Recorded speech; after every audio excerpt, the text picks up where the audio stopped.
isang malawak na kagubatan sa labas ng kaharian ng Albania, may nakagapos sa puno ng higera. Mahigpit ang pagkakagapos sa lalaking nangangalang Florante, na mabalot ng takot ang kanyang pagkatao. Tila habang nalona ang kanyang nadarama. Tinatakasan na siya ng hininga sa sobrang panganib na nakaamba sa kanya. Diyos ko, nasa ng hustisya sa Albania? Puro kasamaan na lang nangyayari. Ang mabubuti ay pinaparusahan at pinapatay dahil kay Conde Adolfo at sa kanyang paghahangad ng kanyang pangyarihan, nagdurusa ang mga tao. Wala man lang dumamay sa akin. Nasa na, Laura, ang iyong mga sumpa? Nasa na ang iyong pangako? Isa kang taksil! Bakit ngayon ay magpapakasal ka kay Adolfo? Biglang nanumbalik sa gunita ng binata ang ilang bahagi na lumipas. Florante, sa bawat sandali na wala ka dito sa tabi ko, parang napakahaba at napakasakit na paghihintay ko. Huwag ka mag-alala, mahal kong Laura. Kahit mapalayo ako sa iyo, dala-dala ko ang pagmamahal ko. Ikaw ang lakas sa bawat laban at hindi ko kailanman maglalako. Florante, itong mga bulaklak na ito ay para sa'yo. Kahit mapalayo ka sa akin, sana mapaalala mo. Maraming salamat, Laura. Sa tuwing nakikita ko ang mga bulaklak na ito, naalala ko ang iyong. Ito ang estado mo. Gamitin mo to sa paglaban mo. Sana maging protection mo to sa lahat ng pangarap. Laura, pangako ko na ako ay babalik mo ng ligtas para sa iyo. Huwag kang mag-alala, mahal kong Laura. Ako'y mag-iingat sa bawat laban. Clarita, ba't mo ko iniwan para sa aking tatay? Sa lahat ng pwedeng mangyari, siya pa. Tapos na ang pagmamahalan natin. Pero, sa bawat sandaling magkasama tayo, ang sakit. Paalam na, pero may iniwan kang sugat sa aking puso. Nagkataon na napunta rin sa parehong gubat si Aladdin, isang Moro mulang Persia at anak ni Sultan Ali-Adam. Umalis siya sa kanilang bayan dahil sa galit at lungkot sa kanyang ama na umagaw sa pag-ibig ng babaeng mahal niya. Nabigla si Aladdin nang makita niyang pinalilibutan ng mababangis na hayop si Florante. Agad siyang sumugod at mabilis na pinatay ang mga iyon. Pagkatapos, agad niyang sinalas at pagkakatali kay Florante. Sinulungan niya ito kahit magkaaway sila dahil alam niyang mabuting ang puso nito.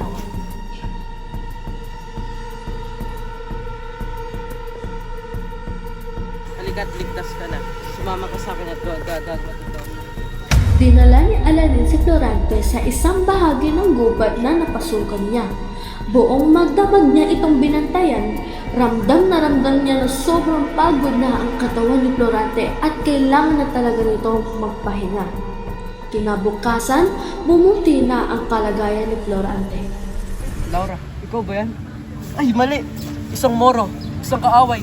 Ngunit, bakit mo ako niligtas sa bingkit ng kamatayan? Dahil walang kaaway-away ang mga panahon tulad nito. Ako pala si Aladdin. At ako naman si Florante. Maraming salamat talaga, kaibigan. Pero paano kita papasalamatan? Magtiwala ka sa akin at kwento mo sa akin paano ka naging ganito. Sige. Ipinanganak ako sa Albania. Ang mga magulang ko ay sina Duke Ruseo at Prinsesa Floresca na anak ng hari ng Toton. Ang aking ama ay tagapayo ni Haring Linceo ng Albania. Ang ama ng aking minamahal na si Laura. Florante ang binigay nilang pangalan sa akin. Noong sanggol pa ako, muntik na akong madaigit ng isang buwetre. Isang mabangis na buwile!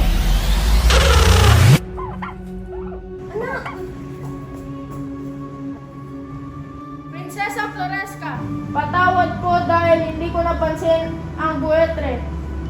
Kaya po ito nakapasok sa loob ng Hindi silid. mo na kailangang humingi ng paumanhin. Maraming salamat dahil naligtas mo ang aking anak. Kanya magturo na tayo sa silid ng kanyang ama. 9 taong gulang pa lamang siya ng isang araw. Biglang pumasok ang isang ibon sa sala at inagaw ang kanyang diamanteng palawit mula sa kanyang dibdib. Aray! Ayos ka lang ba, anak? Gusto ko po ngunit ang aking Ayos palawit. lang yan. Ang mahalaga ay hindi ka na paano. Di naglaon ay lumaki na si Florante at siya'y pinadala sa Atenas upang humanap ng karunungan. Kahit masakit sa damdamin ni Duke Briseño ay tiniis ang luha ng asawa at iniisip na lamang niya na mahirap palakihin sa layaw ang mga bata sapagkat sa mundong ito higit ang hirap kaysa sa sarap. Anak, bakit kailangan mo pang umalis? Maaari ka namang manatili dito sa piling namin. Kailangan niya mag-aral, ngunit para rin yan sa kanyang ikabubuti. Ina, akin pong ipapangako na mag-aaral ako ng mabuti at uuwing may karangalan. Naway maging ligtas ka. Alam ko magiging maayos ka doon. Kaya mag-ingat ka, Florante, aking anak. Naglakbay si Florante papuntang Atenas kung saan naging guro niya si Antenor. Isa sa kanyang mga kaklase si Adolfo na alam niyang hindi totoo ang pakikitungo sa kanya. Noon, 11 taong gulang pa lamang si Florante habang 13 naman si Adolfo. Maligayang pagdating sa Atenas, Florante. Salamat po, Maestro. Bakit parang malungkot ka? Miss ko na ang Albania at ang aking mga magulang. Mawawala rin yan. Halikay, mapasyal kita sa Atenas. 6 na taon na nirahan si Florante sa Atenas. Natutuhan niya ang filosofiya, astrolohiya at matematika. Dahil sa talino niya, nanguna siya sa klase at nalampasan pa si Adolfo. Dahil dito, nagkaroon ng dula-dulaan isang araw. Inaagaw mo lahat. Lahat na lang napupunta sa'yo. Wala akong ginawang masama. Gusto ko lang magbigay ng karangalan sa aking bayan. Karangalan? Pati yun aagawin mo. Hindi mawi. Kailangan ka mamatay! Adolfo, tumigil ka. Mali ang ginagawa mo. Isang dula lamang ito, Adolfo. Ngunit mali ka pa rin. Dahil dyan, kailangan mong bumalik sa Albania. Naiwan si Florante sa Atenas. Makalipas ang 1 taon, nakatanggap siya ng isang liham.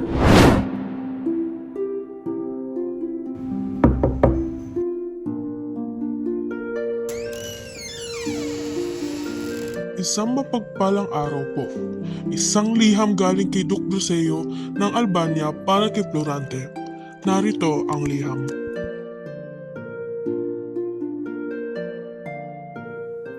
Iyan ang katotohanan.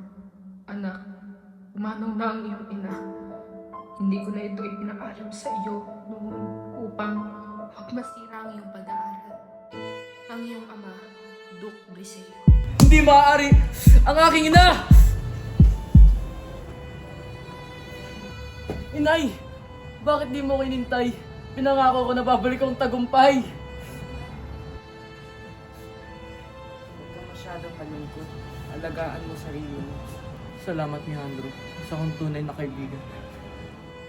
Makalipas ang 2 buwan, dumating ang 2 liham. Pinapauwi na po ako sa Albania. Nasa daungan na po ang sasakyan.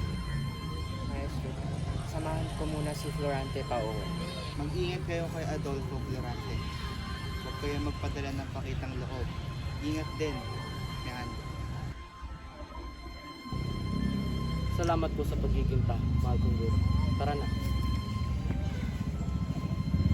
Di nagtagal ay nakating sa Albania ang magkaibigan. Ama! Anak, makarating ka ng maayos at ligtas. Muling napaluha si Florante sa alaala ng pagkakamatay ng kanyang ina. Hindi naglaon, ipinatawag ni Haring Lindsay si Duke Briseño dahil sa banta ng digmaan sa krutana na pinamumunuan ni General Osman. Kinagagala kitang makilala, Haring Lindsay. Kamusta ang iyong pag-aaral sa Atenas? Halika, mag-usap tayo. Ikinuwento ni Florante ang mga pinagdaanan niya. Florante, nakikita ko sa iyong isang pinunong kayang manguna sa hukbo. Paumanhin po, mahal na hari. Ngunit wala po akong karanasan sa digmaan. Nalaman natin yan sa Taglay niya ang isang talino at lakas, ang isang bilog. Sa kanya, tiyak. Naramdaman ni Florante ang tiwala sa kanya. Ngunit mas tumibay ito nang makilala niya ang anak ng hari, sila. Laura, lumapit ka. Siya si Florante. Kinagagarang kita makita. Salamat. Ganun din ako. Naiwan silang dalawa at agad na binghagi si Florante kay Laura. Napakaganda mo. Ay, Espe, ang kasuotan mo. Salamat. Galing ka raw, Atenas? Oo, nawala ang aking pagod nung nakita kita at ang Albania. Kung gayon, ipapasyal kita. 3 araw na natili si Florante sa palasyo at lalo silang nagkalapit. Laura, may nais akong sabihin sa'yo. At ano naman yun? Pinatangi kita. Florante, ako rin ano ba ibig sa'yo? Laura, pansamantala akong naalis. Mag-ingat ka at bumalik ka sa akin. Magbabalik ako para sa'yo at ang Albania. Sa pagyakap ni Florante, pumatakaw luha ni Laura. Luha ng pagmamahal at pangungulila. Sa kanilang paglalakbay, may nakita silang grupo ng Moro na may hinuling binibini na tinali at tinakpan ng ulo. Natatanggahang pugutan ng ulo nito. Nais na niyang magbalik sa Albania, ngunit pagdating niya ay bandila ng mga Moro ang nakawagay-wagay. Tinanghal ng malamig na bangkay ang gahamang si General Osmani.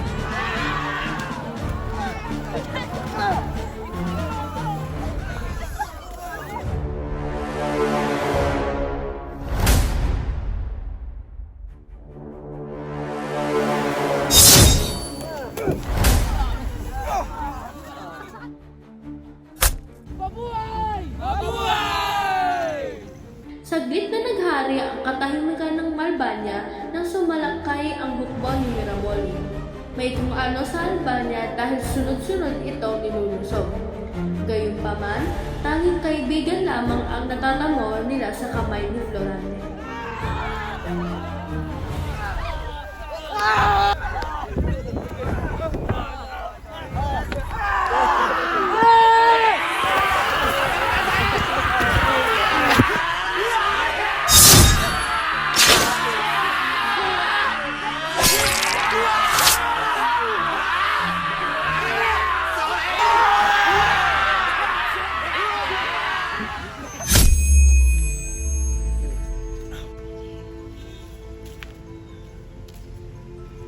General, may lihan po kayo galing kay Haring Lanseo. Maraming salamat, Pawis.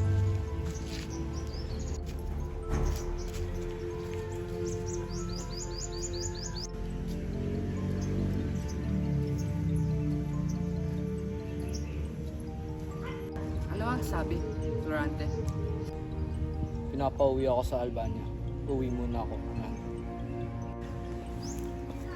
Nakakapagtaka naman yata. Hindi pinasama yung hukbo.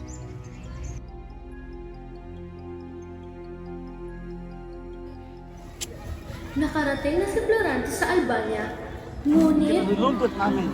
General, subalit, iyan ang pinag-utos sa amin ng Anong ibig sabihin nito?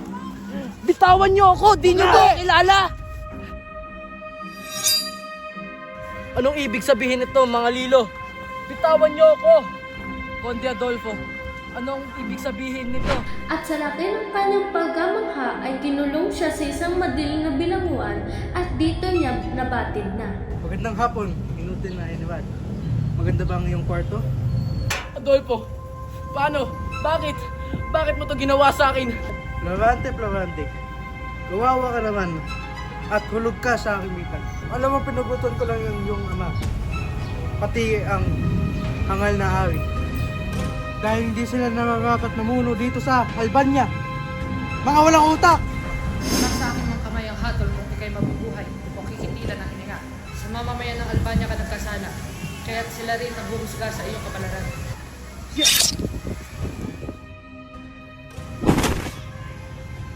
Kahit kailan din sa'yo, sa kang hangal tulad ng presero.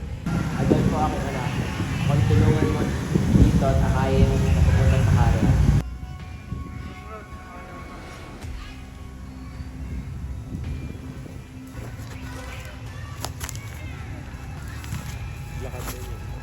Oras na para tanggapin mo ang kataksila na ginawa mo sa mga mamayan ng Albania! Tanggapin mo ang hagupit ng batas ng kaharian! Hindi mo pa ako kayang tapusin, Preseo. Nabahag na ba ang iyong butot? Tatapusin na kita din!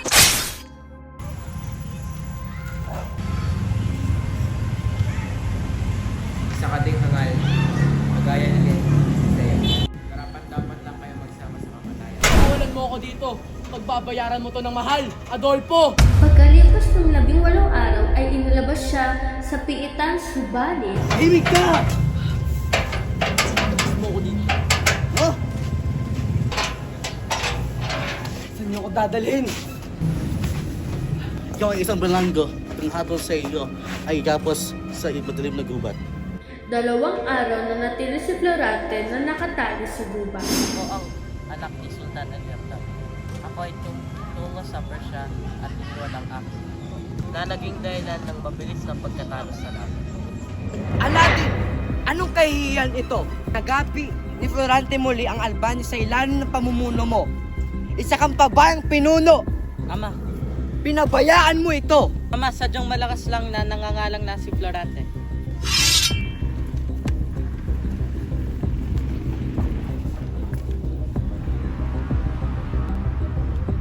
Ang kapalit niyan ay kamatayan. Hugutan siya ng ulo. Amay patawad, hindi ko inaasahan ang gitong mangyayari. Mapapatawad lamang kita kung magpapakasal si Flerida sa akin. Pakawalan niyo siya! Ako'y tutugon sa iyong nais, Sultan Aliadab! Ipinag-uutos ko na lisanin mo ang bayang ito at huwag ka magpakita kailanman kung di ay mamamatay ka. Malis! Bakit ang ama ko pang hadlang sa aking kaligayahan? Maganing taon na akong naglilibot, tinatakasan ang kapalaran na di ko ginawa. Masakit ito para kay Aladdin. Mawawalan siya ng kasintahan at mapapaalis siya sa kariang napakahalaga na sa kanya. Nang gabing iyon ay ikinasal si Sultan Aliadab kay Flerida at nang gabing iyon ay tumakas si Flerida. Ang aking kasintahan ay ipapapatay. Mahal ko siya, ngunit wala akong magagawa. Nakatakas ka ba? Oo, dahil hindi ko talaga kaya mawalay sa kanya. Pinakawalan siya pagkatapos na kasal namin ni Sultan. At nung gabing iyon, ako ay nagbalak na tumakas. Nasa kalagitnaan sila ng pagkukuntuhan nang makadinig sila ng mga tinig ng babae. Hindi na muna sila nilapitan. Hinayaan nila magkwentuhan ang dalawang babae. Alam ni Aladdin kung kanino ang tinig na iyon. Kaya inayaan niyang lapitan ang dalawang babae na nag-uusap. Kapwa nilang niyakap ang kanilang mga kasintahan.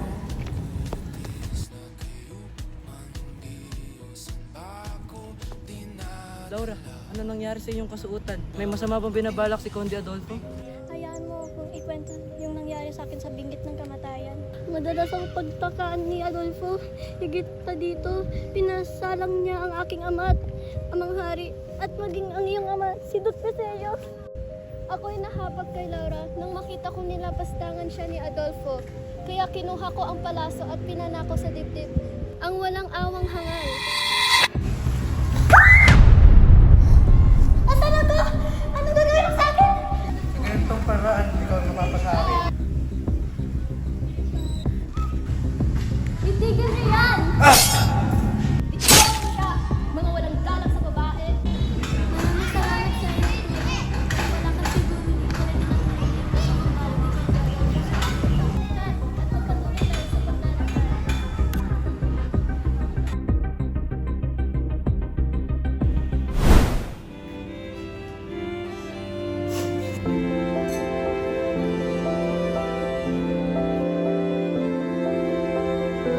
Lara, Flerida, tanggapin niyo ba yung pagmamahal ng iyong mga kasintahan? Opo, Pati. Florante, Aladdin, tanggapin niyo ba ang iyong mga kasintahan? Opo, Padre. Opo, Padre. Maaari niyo nang halikan ng iyong mga kasintahan. Nagpaalam si Aladdin kay Florante matapos mabalitang pumanaw na ang kanyang ama. Sa kabila ng nakaraan, pinili niyang tuparin ang tungkulin bilang anak ng tagapagmana ng pwesto nito. Bago tuluyang umalis, nangako siyang muling babalik upang kamustahin ang kaibigan. Sa mabigat na puso, siyang tuluyang naglakbay palayo at sila ay namuhay ng masaya sa kani-kanilang mga kaharian.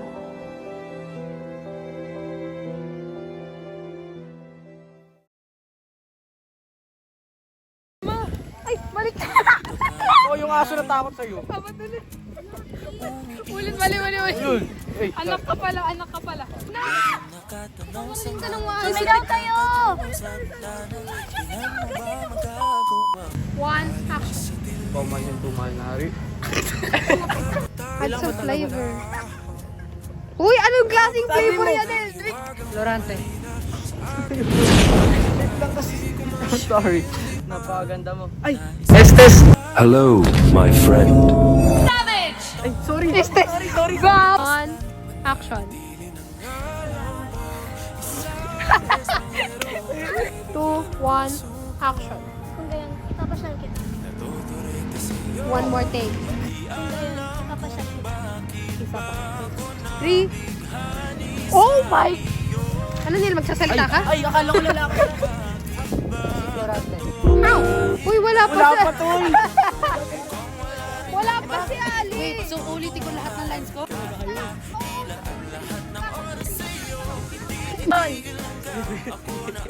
Bro, why are you laughing, bro? That's not how you talk. Yo, what's good, bro? Magpalit.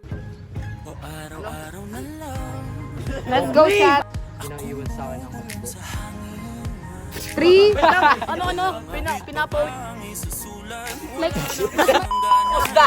No, ba't lumayo ka, Kundi Adolfo? Paano ako titigil? action. Adolfo! Paano? Bakit? Action. Pataging batok ka. Dramatic Florante. Kawawa ka naman. Nahulog ka sa akin dito. Isa pa. Florante, your dinner's ready. Yeah. Ooh, so pretty. Mga actors natin na very sigma, na very cool, very aesthetic mga boys. And then ito mga babae na very sigma rin. 1, action. Robby, oh, init tong araw. Hawakan mo nga! Gumukot ng camera yun. Hawakan mo! Baka wala niyo siya. Tututut siya yung naipuntan Aliada. Okay na lang! Sa blooper ka lang. Robby! Ano yan? Ba't ka tumawa? Action. Nang ikaw ay mawala, naging malugod. Magulo.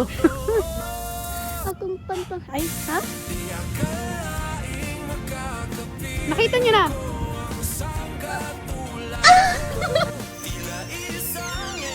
Ow! May kasi picture.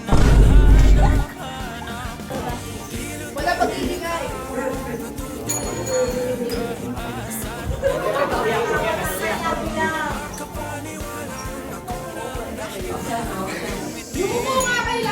Maaari niyo nang halikan ang iyong mga kasitan. Isa pang take 3.